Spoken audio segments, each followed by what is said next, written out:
नमस्कार दोस्तों, अभी हम आए हुए हैं इंटर साइड पे। ये अपना 15 kVA का डीजी आया हुआ है जिस पे क्रैंकिंग लग के आ रही है। ये देखिए नया अपना CPCB4 आया हुआ है और इसमें एक चीज़ आ रही है अपनी सडमैक। ये ऐसे पैनल रहेगा, MCB लगी रहती है ऑन ऑफ के लिए। जैसे अभी अपना ऑफ है कंट्रोलर, इसे ऑन करेंगे। ऑन करते ही अपना कंट्रोलर ऑन हो रहा है। ये अपना 2117 है।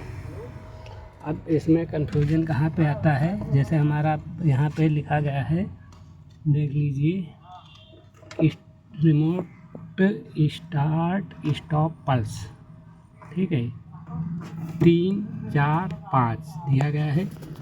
देखिए 3 नंबर अपना बैटरी माइनस है, 4 और 5 जो हैं वो अपने स्टार्ट और स्टॉप हैं। 4 नंबर पे स्टार्ट है और 5 नंबर पे स्टॉप है। ये देख लीजिए,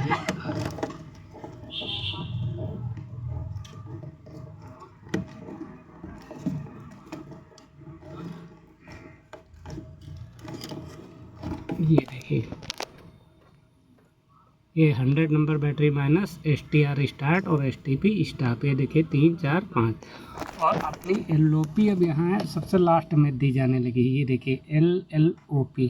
तो अभी आप इस पे जैसे देखेंगे, नीचे जो स्टिकर अपना दिया रहता है तो बता रहा है 9 10 11 LOP है, लेकिन आपको यहाँ पे नहीं देखना है। आपको इसमें वायर तलाशना रहेगा ऐसे। ये अभी इसमें ब्लैक कलर का दिया हुआ है और किसी डीजी में ब्लू कलर का भी रहेगा। यार नीचे देखेंगे तो देखिए, नीचे इसमें लिखा रहता है CON to SPS, यानी connect to SPS।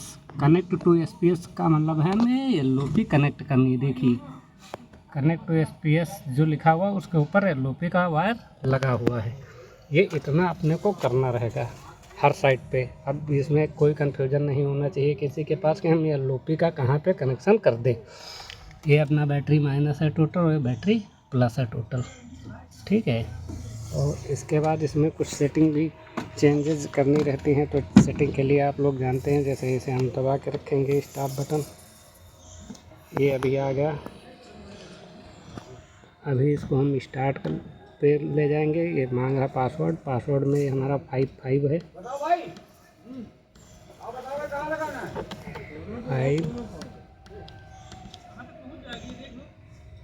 5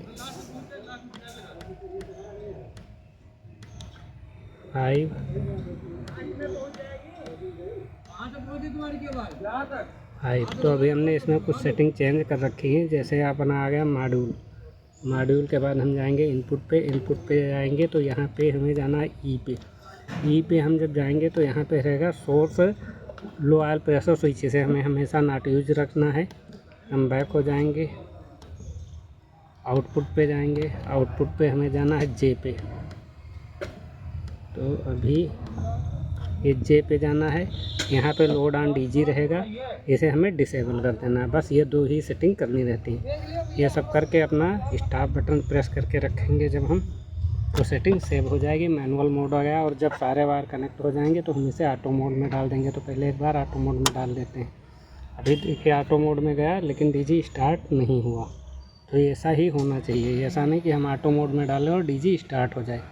auto mode में DG को स्टार्ट नहीं होना चाहिए। ओके।